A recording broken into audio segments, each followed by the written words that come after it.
Okay. Hello, everybody.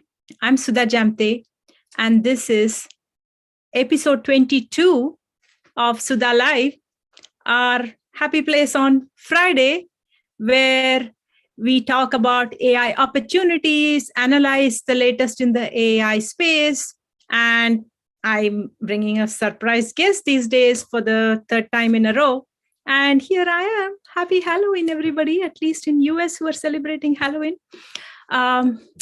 Today, I went out for a Halloween trip because KiwiBot, the autonomous level 3 autonomous delivery bot that we are using for our lesson and partnering with as a business to learn how to build AI, starting from a business problem, applying my 4P framework and arriving at a problem statement to go use no-code AI to build AI. We're going through that with KiwiBot as our partner. And so we went to cheer for KiwiBot because KiwiBot was dressed for Halloween too and was at the farmer's market in San Jose. Okay, so let me do this. I think I have a beautiful picture of my class, or at least the people who came. So you should definitely see them. Here they are. See, you can see we're all happy. This is Victor from KiwiBot. And the KiwiBot somehow always likes Susanna and it starts smiling. And here we have Cam and Suresh. Thank you for taking time from your lunchtime to stop by. It is amazing. We appreciate that. And it is one thing to talk about something as a robot. It's one thing to talk about something as a business and have like a business discussion. Another thing to go see the real people who are operationally running the business, to see the actual product, interact with customers. It's just a very different feeling. So I'm glad at least some of us who are in San Jose were able to do that today. Okay, and there is a fun video I have to show you. So here was KiwiBot. KiwiBot was dressed in red and was driving autonomously along the road in the farmers market in San Jose. And then there was a customer, because KiwiBot says they are different from others because they want to build a socially acceptable robot. And we saw that in work today. So I'm going to share my screen again. So this is live from San Jose that we took this morning. Socially acceptable robot, right? That's what this is. It's a delivery bot. It delivers food. That's awesome. Socially acceptable. Okay. So spontaneously, some child went. And I find that, when I'm talking about designing AI and robots, there's something about kids and robots because they like to go and poke the robots. And I've said this about Nightscope that allowed a little boy to poke it and started screaming at me when I tried to take a selfie, So everybody who's working on AIX design should think about it, about customers, adults who would like to go poke robots too. Thank you, everybody who's joining. Thank you, Susanna. Thank you, Adam. This time, what I've done is I didn't open up the invite here for Zoom to everybody because, you're already coming for Weekly Wednesday. Some of you are already taking the classes at Business School of AI. And so I just thought, I will invite the class and whoever is, signing up and accepting the invite, then you get the Zoom link. Otherwise, you won't get too many emails. So I'm happy to see some of you still motivated enough to come and join us today. So happy Halloween. And I was just showing KiwiBot being very happy to see Susanna and a little child poking at KiwiBot because that's what kids do. Okay, so we always start with congratulations. So let me show you what I have today. So one of the things I'm doing is for the past couple of weeks, this is episode 21 that we are doing every Friday for the 22nd. This is episode 22. So this is our 22nd week that we are meeting and having this conversation. This streams on YouTube, on LinkedIn, and Twitter. So you don't need to do anything. You don't need to be signed up. You can just follow there and follow along on the discussion. But some of you said, hey, you're talking about jobs, you're talking about events, and we kind of lose the link, especially the threads in the chat. So what I ended up doing is last 2 weeks I've started. This is week 3. I think I resumed my newsletter. So it's the Jamthe newsletter. So bit.ly/Jamthe newsletter should get you there. And I will get the recording of this Sudha Live plus all the other discussions we have. We have an amazing speaker, a surprise speaker who's going to be joining us shortly. We will have that discussion. And then we would have all the links that we are sharing put together. So you can get that. So if that is, again, something of interest, again, I want you to go sign up for it. So what I decided to do it to just optimize on my Friday so that I can go off into the weekend. I started working on the newsletter. So I'm just going to go straight from there to show you my sequence of events and jobs and stuff that I'm going to show you. So congratulations, Divya Dwivedi. She is the advocate in or lawyer in Supreme Court of India, and she is the Athena Women of Impact, and she's everywhere. She's this global person bringing her legal knowledge to all kinds of discussions about standardizing the legal perspective of AI and privacy and data and IoT. And she focuses a lot on gender justice. And so that's the Women of Impact Award. So thank you so much. And congratulations. Okay. So this other thing that we have today is we are going to be talking about, we're going to talk about a digital workplace. But before that, I need to share a quick update from what happened this week. So I got to present a paper at EJEA conference, which is the European Japan Experts Association. Their 2021 conference, where one of my papers was accepted, and it was hosted at Kagawa University. And my topic, my proposal was called Character Development for Artificial Intelligence. So I'm going to share that since we proposed that and we presented it. I believe I can share a little bit of it. We will be submitting a paper if they call us to do a full paper. So I am not going to give you a full research on all that, right? I'm going to tell you what this character development for AI means, right? And the interesting thing is that the Kagawa University had organized this as a 3-day event and Japanese time, but it was amazing discussion for me. Everything went back to AI. A lot of different topics somehow went back to AI. And I've had discussion about AI from Silicon Valley, tried to make it more open. So US, and we said, we'll make it global. So we had Europe.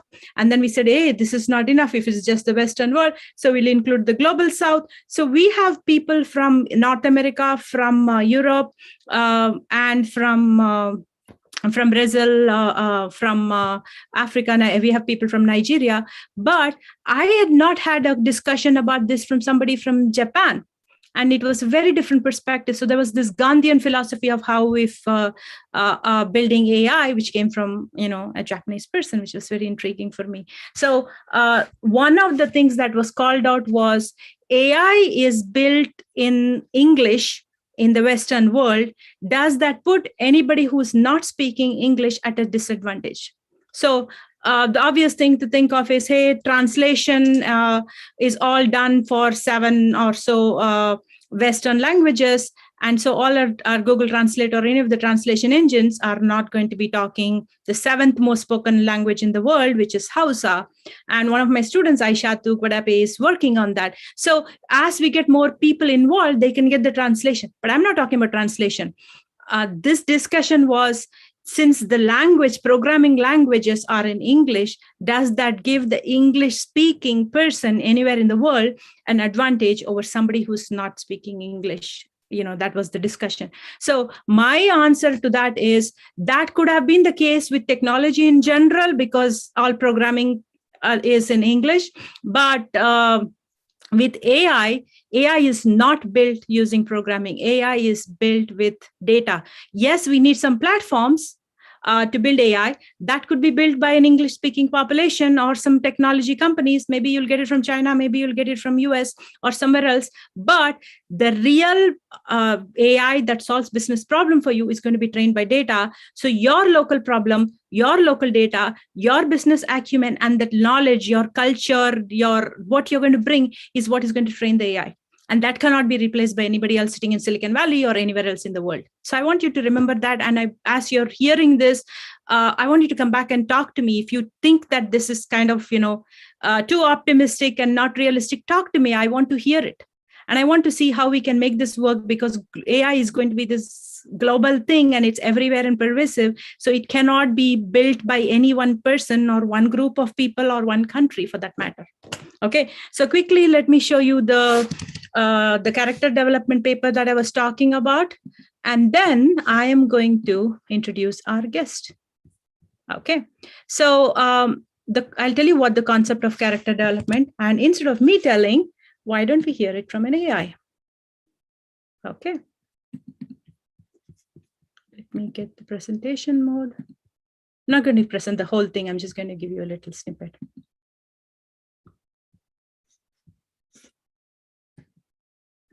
Hi, I am your host, Astro Robot. My job is to scan your home and track every human. I would like to keep you safe so you can shop a lot more on Amazon. So we took Amazon's Astro Robot. Like I always say, I have no affiliation with any brand, any company, and this seemed to make the point. May I introduce 3 humans who are presenting character development with artificial intelligence. Dr. Charles Ickham, Sudha Jamthe, and Viola Maybach. I'm so honored to be working with Charles and Viola. Thank you, guys. So what we ended up presenting as character development, we call it dynamic character development for artificial intelligence. What it is AI, like we heard, is going to have some kind of personality, right? It's genderized, it's humanized, it has a certain tone, a certain attitude, it might speak proactively. So my AI framework is about building personality, and there are other such frameworks existing in the UX world to bring UX designers to build personality for the AI. But then what happens is the way AI is built today is there is training AI, and then data, it is fed with data, and then it is built into an inference AI, and then it continues to learn by user interaction with the data. But at that point, the UX designer or anybody is not involved. It is just the data scientists and engineers who get that data and continue on to build the AI. So if it's a voice assistant, as we continue to engage with the voice assistant, our relationship with it changes. We trust it, we get annoyed with it. We are going to have some relationship change. And so like in characters in movies or books have character development, we started thinking, what if AI can have character development, but it cannot be out of control with lack of transparency. So our proposal with character development is we should build AI with a character foundation, and the character should show what are the core values of the AI. So in the case of the Amazon Astrobot, if it says, I want to keep you safe, but if it is going to snoop around my house, watch everybody who's coming to my house and collect data about them, that's not going with its with the core character of trust or transparency. So upfront, if we define a character and say the core values are trust, transparency, fairness, if we define, the UX designer defines that, then build the behavior and the personality on top of it, and then get the user data to define, the interaction and training of the AI. So the real technical challenge piece here is how do you separate out the data so that you can say this is the stream of data that is going to inform the AI to improve its voice algorithm or translation algorithm, its natural language processing algorithms, anything, right? Different from this is the user interaction data, which shows the context and the intent of the user. and shows the change in relationship. So that's the piece that we've proposed. So I wanted to stop there. Thank you, everybody. So if anybody, hey, Pamela, thank you for joining me. So if anybody has questions or comments or you see related work, I would love to hear this from you. Okay. So without further ado, I'm going to switch to this topic of digital workplace because we have an amazing guest and he is staying up late to have a conversation with us. Not too late. Yes. Hi, Neil. Hi, Sudha. Hello. Let me welcome Neil Miller and talk to us about digital workplace. Tell us a little bit about your background. I thought you were going to come in Halloween gear too, and I was ready. Yeah, I got my so pirate-looking vest. I grew my hair out for this one. Yes, good. Yeah, Awesome. I like your outfit. Yes, tell us about digital workplace. And you have some exciting event coming up too. So yeah. Well, digital workplace is fun because it's a platform where I get to talk to very amazing, fun people like Sudha. She came on the show not too long ago and really just getting to explore new ideas like AI. Essentially, what the digital workplace does is we talk about how to rebuild work for the digital age. So taking opportunities like AI and saying, we don't just have to make work be like it was before, but can really do something new and something that really makes work better and life better for everyone out there. So we talk about core concepts around collaboration, around culture, leadership, productivity, technology. How can we rebuild all those interactions and relationships? So we have a lot of fun with that. Enjoy talking to famous, smart, funny people that get to give us a picture of what the future can look like. So you have a podcast, right, Neil? You have a podcast where... Yep, the podcast, we have over 200 episodes now that's been there. So that's kind of like the core thing. So I get to host that. So it's fun to be able to pick people's brains and see what they think is coming up. So is that open for everybody? Can we go sign up somewhere? Yeah, so everything's at thedigitalworkplace.com. Okay. There you'll see all of our articles, all of our podcasts. It's there. And like you mentioned, we do events too. So we got a big event coming up on Monday. So before you get to the event, I want to know, does the pandemic have an impact on the workplace? Because, we are all zoomed out, sitting in this 2D environment and miss meeting colleagues. Yep. We don't miss the traffic. So when we go back, and we are not quite there, but we are kind of going back. So do you see like a new beginning of how we look our relationship with workplace changes? What are you seeing out there? I think some people will have a very different experience with work from here on out.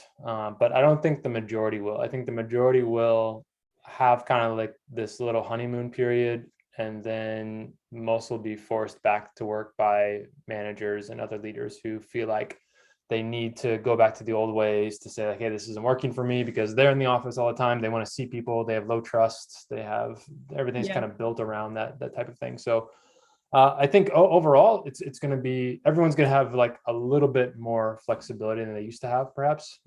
Whether that means maybe you'll get a flex day in your week where it's okay if you work from home that day or something like that. I think that will normalize a little bit more. But where I'm most interested are the companies that are really trying to say, okay, let's look at this brand new. We don't have to be in the same location. We don't have to be together all the time. When we are, let's make the most out of that and let's do that right. Just like if we were to interact together, we would want to make sure like we got the best out of that time. So that's going to be more exciting to see what happens. Is there a difference you're seeing between US and Europe or the global South, or do you see a different trend there? So most of my work is with the US and then a lot with India.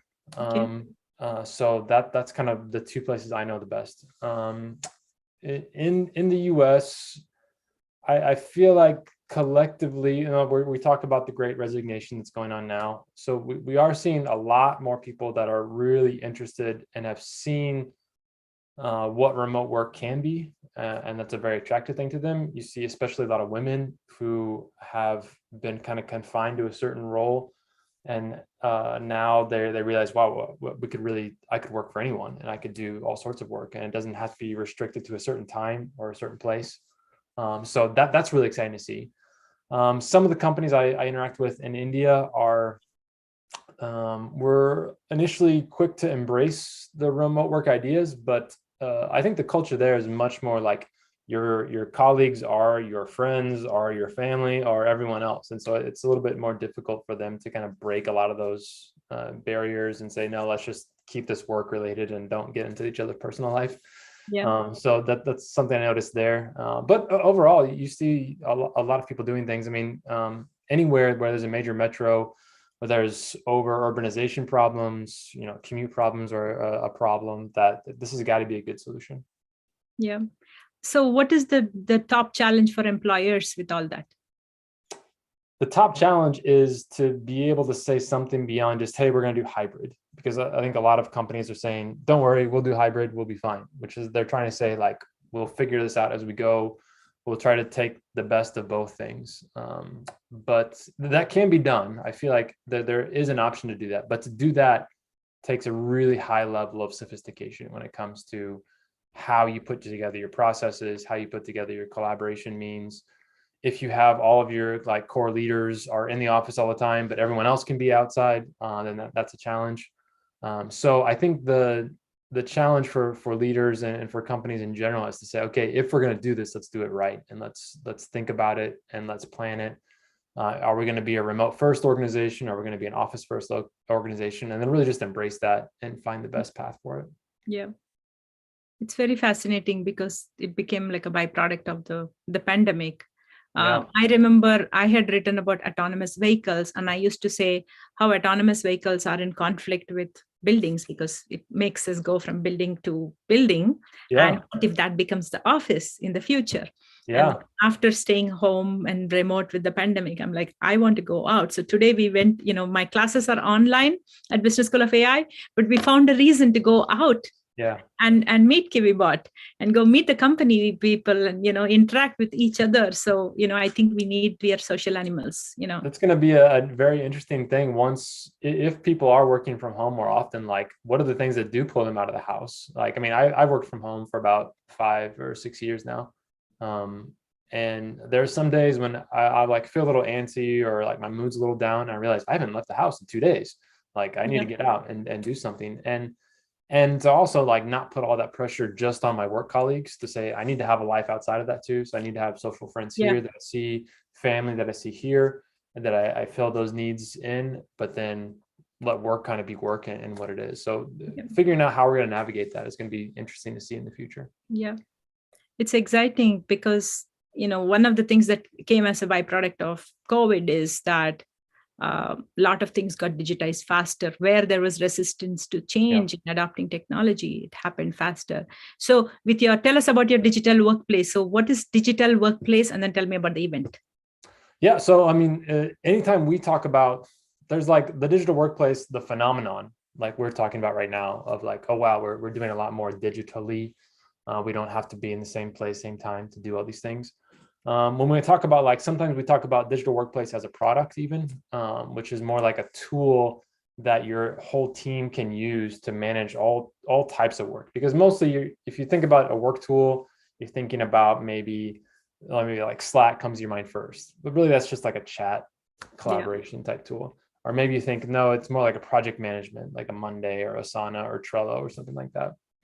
But again, that's just for like certain types of work. So when we talk about digital workplace, we're often talking about a platform which really doesn't quite exist yet that can handle a large chunk of everything you need to do, from very strict automated processes to the semi-structured projects you're working on, to more ad hoc conversations, looking at goals, looking at calendars. So there's a lot to think about the tools that are associated with the digital workplace. So that's a big thing. You're talking about our event, which I love. It's actually coming up on Monday, so just a couple days away. So Monday, November 1st. November 1st. Yeah. So 11/1. We tried to pick like a date that only had ones and zeros in it. So maybe next year we'll do November 10th or something like that. But yeah, the Digital Workplace Day, we're celebrating all day long. We start at 11 o'clock my time over here in the East Coast. Okay. So it'll be a little early for you, not too bad. 8 a.m. We're having 3 debates. So we talk about like, we're all kind of zoomed out. We're sick of just sitting in the webinars and different things. So we wanted to do something unique with that. So we said, let's do some debates, because debates are a fun way to use synchronous time and things where we know we're going to disagree about a topic. So the first topic we're talking about is about will we ever like reach the digital maturity required to do great collaboration on digital platforms? It's tough. So we have David Heinemeier Hansen, who's coming in from Basecamp. We have Erica Dewan, who's author of Digital Body Language. She's going to be there for that one. At 2 p.m. Eastern, we're talking about the topic of, will leaders of earlier generations, are they unequipped to excel in the digital age? If you just pick somebody up out of some great manager out of 1991, plop them in 2021, would they still succeed? And how long would it take them to adjust to the world that we have now? So talking through that issue, it's going to be really interesting. And then the last one that we're doing is later on in the day at 5 p.m. my time. Darren Murph from GitLab and Sheila Subramanian from Slack are talking about the idea of hybrid work. Is it unsustainable? Is it going to fade away? Will there be any kind of lingering impact, or would we you got to choose one or the other, either remote or in office? So I'm excited about that. It's going to be great. If you don't mind, I'll put the link for the event in the chat. Yeah. And then also, it's a paid event, but I love Sudha so much. If you use her name as a code, you'll get a free pass for that. I didn't see that coming. So, I mean, it's not a lot. It's about $19 to attend, but for any of your friends, Sudha, it's free. So make sure they all. Can I put this on LinkedIn? Yeah, sure. Oh, okay. So this is being streamed everywhere. So what I will do is I usually go back and go put this on LinkedIn. I chat on LinkedIn, and so maybe somebody who's watching this on LinkedIn can actually add a comment. That might be good. So Neil's event on November 1. And one interesting thing we're doing is a lot of times people are busy that day, they got other stuff going on. But then people like me will always say, well, sign up anyway because you're going to get a recording. But no one really likes to sit down and watch 3 hours of discussions as a part of that. So we did partner up with a organization called Clipper.ai. He was also one of my podcast guests. Humphrey Chen was on there. He has an AI platform that will condense video. So if you're recording video, if you're recording Zoom conversations, that they will actually take like an hour-long video and highlight it down to maybe 15 minutes. So you only see like the best parts. So the AI is going to do the highlighting part. AI will do the highlighting. I should try that. I'm like burying in video because we do this weekly Wednesday 1 hour speaker series with my student alums. Clipper, thank you. CLIPR. So I'll post that also on LinkedIn, guys. Yeah, I mean, you should check it out because I've never actually done it before, so I'm a little excited to see what it's going to end up looking like. Can anybody try Clipper.ai or? I think they have some kind of free trial. If you need one, I'm sure I can hook you up to Humphrey and he'll let you know what you can do. That's awesome. Okay, fantastic. You also have something round the clock. There's a whole bunch of interview by several people. Tell me about us. So there's 3 panels discussions you have. 3 panel discussions, but then also from 6 a.m. to 6 p.m. we're going to be showing videos. So Sudha gave a video. We have lots of people that gave videos talking about how we can rebuild work for the digital age. So on our social handles, so it's mostly just The Digital Workplace wherever you go. Okay. Look us up. We're going to be showing the videos from people. We have about 50 videos from CEOs, from leaders, people like Sudha who know they have a picture of what the future can look like. So those will be going all day long. It's just 1 minute, right? 1 minute videos. Just a short, 1 minute video of these things. So lots of great ideas are going to be shared. And you have there you brought in a lot of global people, right? Because I remember referring some of my students from different countries too. So yep. So we have a lot of different and diverse perspectives on this topic because it's going to take all of us. That's one thing that I'm passionate about too, is not just saying, hey, it's the future and people who look like me are going to decide what it's going to look like. If we're going to take the chance to rebuild work, let's let everyone have a voice into it. So I'm excited about that too. Yeah, that's fantastic. Awesome. Pamela's asking about things on trust. Of course, trust is a huge topic for moving into the future and recognizing that we're all adults and we should be trusting each other more and generating that trust and receiving that trust and building up with it. So yeah, I'd love to know more if you have something there. So maybe Pamela can give one of those 1 minute videos, and Pamela, I'll connect you back with Neil's team. You can do that if there's still room for taking more people who are ready to do the 1 minute videos about future of workplace. maybe you can. Yeah, definitely. We will do our best to make it happen. My friend in India is the one generating all the videos. He's not AI. He's a real human. But Yes. he'll make sure that it gets up if you got Okay. something. Now, Pamela is an expert in cybersecurity space. And Oh, so fantastic. she's always like trust and talks about it. So that's awesome. Okay. Very cool. Perfect. Very cool. Yeah, I'd love to know more about that. Thank you so much. So the digital workplace, and I'll be sure to share the links when you come back, watch this, or you watch this as part of the newsletter. I'll make sure we add all the links, guys. Okay. Yeah, Sudha, I consider you to be a really great friend. I appreciate your support, and I'm happy to support everything you're doing. It's really fun. Thank you so much. Thank you so much. Keep doing your good work. That's inspiring. Thank you so much. Okay. All right. Thank you. Thanks. If you want to stay back, you're welcome, but it's late for you. So, if you want to drop off, no hard feelings. Okay. Okay. I'll catch the replay later. Okay. Bye. Thank you, Neil. Okay. So thank you for that question, Pamela. That was really good. Because especially when we think about the workplace, the saying that, we are going to go back to the regular be at work and not remote work. There's a lot of discussion about bosses not believing that people are working because they're not seeing them live all the time, and there's AI trying to kind of snoop around and decide whether we are really up and alert and stuff like that. So which causes its own bias problems too. So that was a fantastic question that you raised, and I will follow up definitely right after this to make sure that you can send your 1-minute clip. So they just want a 1-minute clip about what do we see as the future of workplace and different dimensions of it, right? So that's awesome.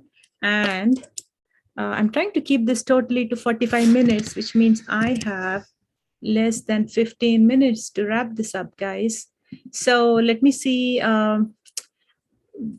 what all did we cover today. So there is another thing. There is NATO has released their first ever strategy for artificial intelligence. So that is something that I believe is interesting to this audience. Let me go find that. We're not going to be able to review that. I'm going to look at that more like a resource to give it to you. We can review it at a later time if this is of interest to you. Okay. And Nikos Lotus, let me find him, shared this, thank you. He's the head of data policy at NATO, and he had actually shared this. It's nato.int, and it summarizes NATO's AI and data policy. He calls it NATO AI strategy and data exploitation policy, which is pretty interesting, like using data, creating value essentially, but it's well written. So that is something that I would recommend. Is there anything that's like a burning topic that you want answers, you want to talk about before I wrap up in the next 10 minutes? I would be happy to focus on that. Otherwise, I will continue on. Let me see if there's any comment, questions, anything. Pamela, since you're here, you're welcome to share Neil's link from this chat, from Zoom out into the LinkedIn, if you don't mind. Yeah. Okay. So what else happened this week? So the other thing that is exciting in my world is, of course, we were able to get Renee Cummings' time. So we started the week with Responsible AI class from Renee Cummings. And it was just mind-blowing. It was just an amazing class. And Renee Cummings talks to the C-suite. She talks about responsible AI, not that, hey, we need to build responsible AI and things are not inclusive, this will create business risk. But she had like practical guidance of what does that mean. And she had this concept of irresponsible AI. To build AI that is going to be your legacy for your company and not do this right is irresponsible AI. And one of the follow-up discussions that came from class was, do we have a framework that we can follow and we can just use that? Most people mean well and they want to build responsible AI. So here is a post I did on LinkedIn about how do you turn AI ethics or responsible AI into a business model? And this was the night before Renee Cummings gave us the answer. And so this is there a way to monetize responsible AI, do the right thing that's good for an equitable society, but that also makes business sense. And then what kind of skills do leaders need? So if you're a leader of a business adopting AI everywhere from all the different functions, what kind of leadership skills do you need to make that real-time decision? So that was my article on LinkedIn. And then thanks to Merv Hickok, she has an amazing set of frameworks. So let me share that screen so you get the URL for that. Let me see where that is. So Merv Hickok's site is aiethicist.org, and in there she has this frameworks, guidelines, toolkits. So she's collected every possible framework around the world in one place. And it's still a little, they're all not connecting with each other. I'm a very big believer of collaboration and grassroots efforts for people to build on each other's work. So it would be nice if somebody, connected these together. Or I have students who are saying, hey, can we build something? Because in Business School of AI, we don't just teach courses. What we do is we have discussions on a topic as a master class, but we do what we call as live labs. So we teach you with no-code AI to actually go take a business problem and solve it using machine learning, natural language processing, if that's what you're coming in to learn. But or if you're interested in how AI is being deployed and how it can add value in a specific industry. So there's a lot of different dimensions to bringing AI into your world, into your career pivot goals. So we kind of deal with that. And then we have a lab, the final lab that we have for this semester is Inclusive AI Lab from Susanna Raj. I've shared before, she has a homework about understanding what is movement and labeling that right. So think about how will you label movement so that you can capture a construct for movement in all kinds of light situations, in all kinds of cultural situations, and that kind of thing. So there's going to be a live lab for that's coming up. And then we have our KiwiBot exercise that we are doing in the no-code AI data science course with me. With that, we will finish up the semester. So hopefully my students come in at the end of Weekly Wednesday. These days we get like 15 minutes. Yash hosts Weekly Wednesday. So she decides that if we have 15 minutes at the end of a session, then maybe we could have a student come and do a demo. So you might get to see some of our students do demos of their work as they're doing their live labs. So as that happens, I will be sure to bring that to you. Okay. And let me make sure that I add Merv Hickok in here. Thanks for the AI frameworks. Sure to follow her.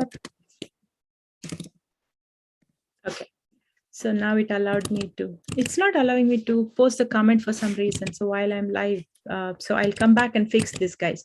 So on LinkedIn, I will come back and post these comments. And meanwhile, Pamela is posting the link. So thank you, Pamela. I appreciate that. Do you want me to add anything else? I can do it. So I was actually tagging Merv Hickok and aiethicist.org/framework. That's her site where she has the framework. So I was just thanking her for the AI framework. So I was tagging Merv Hickok. Merv Hickok. So aiethicist.org is her site. So I was trying to add that so that, people can follow along. She has tons and tons of resources. She has courses. I'm very big on collaboration, so I would recommend Merv's course. In fact, she has a very good one on responsible AI. So on her site, she has this thing called AI governance, where she has the toolkits and frameworks and checklists. So let me share that here in the chat, Pamela, and then maybe you can put that on LinkedIn here. And I want to be sure to tag Merv Peacock and thank her. Okay, thank you so much. So, so what did we see today? So I have shown you what is the character development for AI, we did that. I shared the NATO AI policy. We saw different frameworks from Responsible AI class and my post on that. The other thing we had in Weekly Wednesday is, since we are dealing with KiwiBot, Ananya Sen, who is a product manager, she decided to tell us, hey, what is an autonomous vehicle, mini robot space, how to look at it from a product manager lens. I have many of my students who move to product management. So product manager is supposed to be the CEO of the customer. What does that look like? So that is what she covered in Weekly Wednesday. We usually get our videos up by noon on Friday. We haven't gotten it, guys. I apologize. So we will have it tonight. So on Saturday, when you're watching this, if you come back, watch this, or if you click on this when you're looking at my newsletter, then you should be able to, see the recording. I'll be sure to include the Weekly Wednesday recording. Otherwise, if you're already signed up on Business School of AI, if you go there at the top and Weekly Wednesday is at the top, if you sign up for it, you should have access to it automatically. If you in the Weekly Wed class, under the syllabus, all our past recordings are just archived anyways. What we are going to do is, Yash is working to write a blog post and then embed this recording. So if you go to medium.com/business school of AI, you should be able to see the past recording and this one that I'm promising that will be live by tomorrow, Business School of AI. So I'm excited to see Yash, how her summary of it, because I was present and I was kind of interviewing Ananya on this.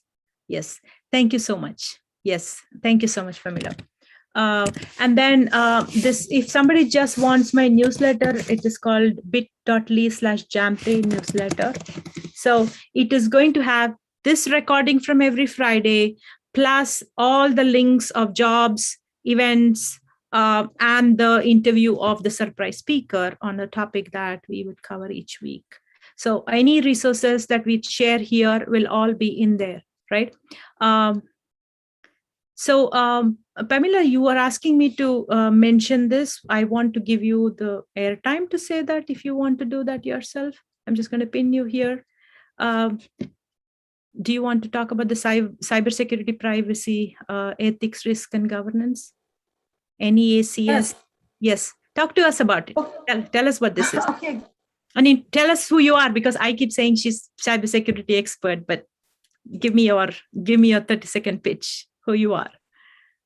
Okay. Well, it might take 40 seconds. I'm sorry. It's okay. Take a minute. It's okay. So basically, the best way to describe is I have global cybersecurity and privacy risk management creation experience in global Fortune 500 companies, which means large exposure to global privacy and security guidelines and requirements and policies. So just make it very easy to see why it becomes really complicated really fast. In addition to the really complex world of security and privacy, been focused in the past few years on IoT security and emerging risks such as artificial intelligence. Yeah. There's a lot of ambiguity about how it impacts business strategy. So 10 years ago, I started this conference called Northeast Annual Cybersecurity Summit. Okay. It is really for business leaders to understand how it impacts, security can impact from the front lines to up to the management and down, back down. Okay. This year, the board was very kind enough to let me repurpose that for AI. And okay. We are focused, it's first time we're doing only one area focus, just because AI is very nascent and very not understood at all in terms of the risks from multiple levels. Yeah. So we have a 2-day summit. It's online, 12 to 3. I can share the. So, do you want? What is it called? Where can we go find it? It's It's NEAX 21. It's Eventbrite. Now, if somebody wants, we do have a minimal charge for it. But if somebody wants to attended and would, let me just bring up the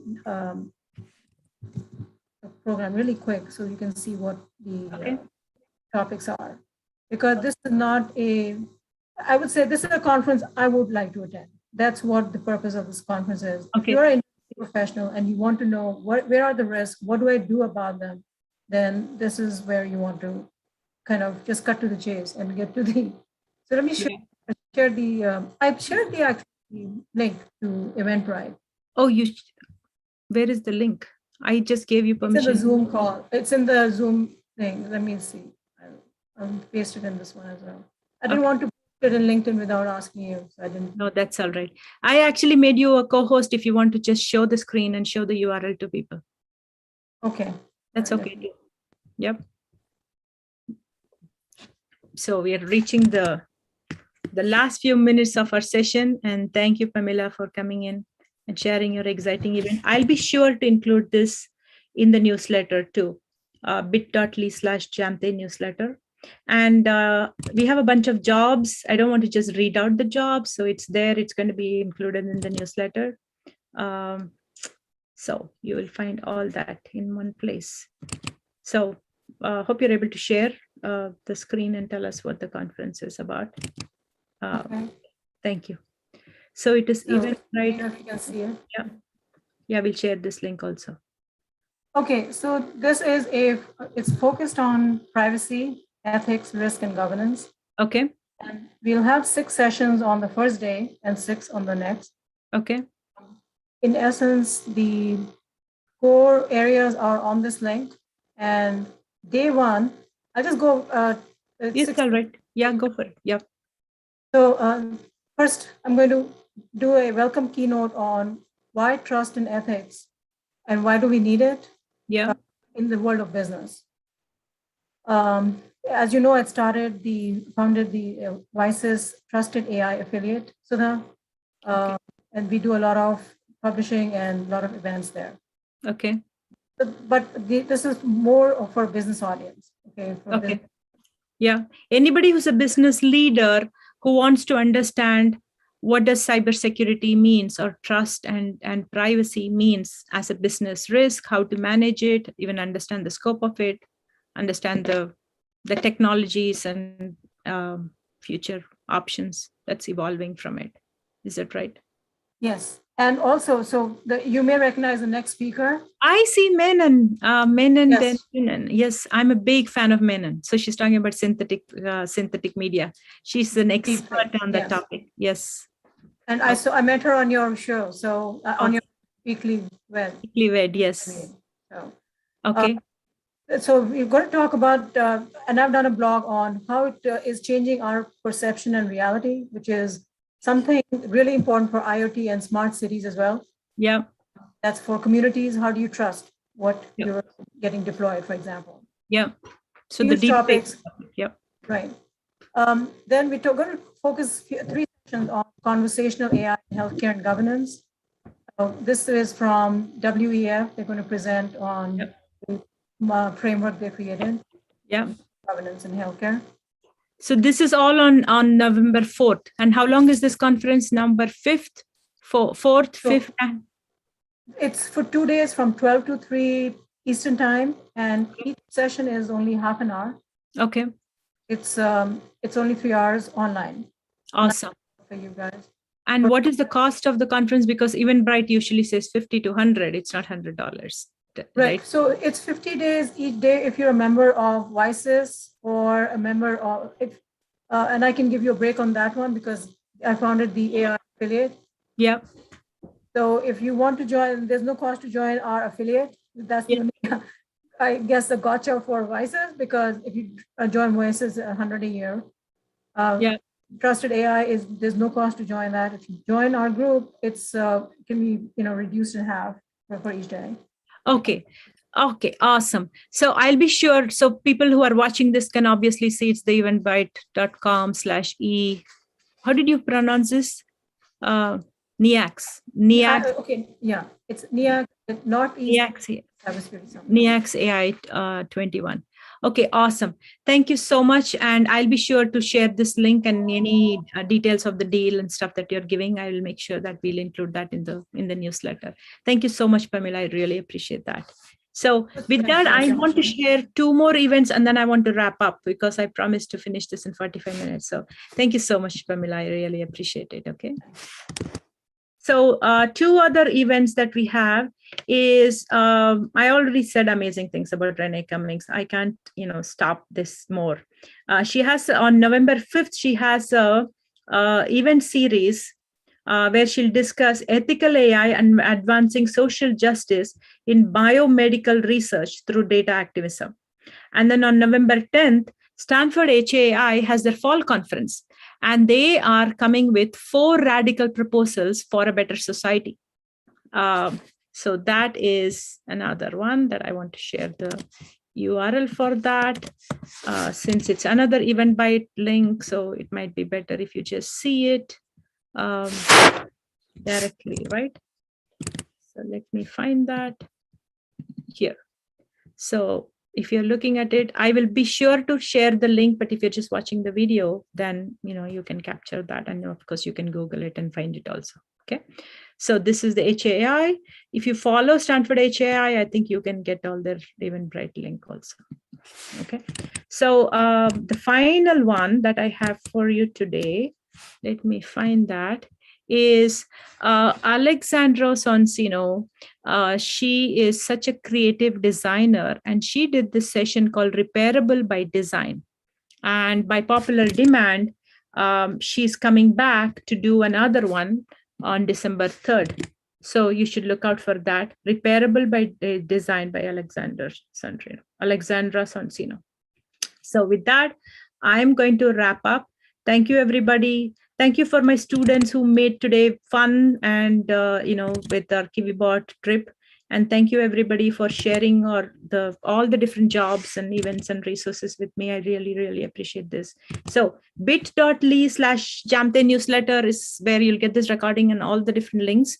And if you're looking to apply for any of these jobs, my recommendation is if you're on a career pivot option, learning any of the topics, I would recommend try it. Even sitting and saying, I want to apply for this job, and looking at your resume, trying to get that as a fit will help you to find out where the gaps are, how you're messaging your background and your experience, and what matters, what doesn't matter.